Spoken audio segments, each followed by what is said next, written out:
ఈ మాత్రం సౌందర్యానికే ఇంత దాసులు అయిపోయావే. ఇంతకన్నా లోకోత్తరమైన సౌందర్యాన్ని చూస్తే ఇంకేమైపోతావో. ఇంతకన్నా సౌందర్యమా? ఉండదు కాక ఉండదు. అరే ఉందనుకో ఏం చేస్తావు అంటున్నాను. అరే అనుకోవడానికి ఆస్కారమే లేదు అంటున్నా. అరే ఒకవేళ ఉంటే ఏం చేస్తావు అంటున్నాను.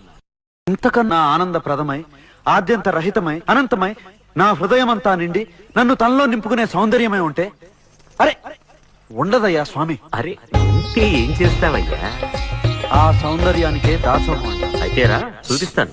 పద చూస్తాను.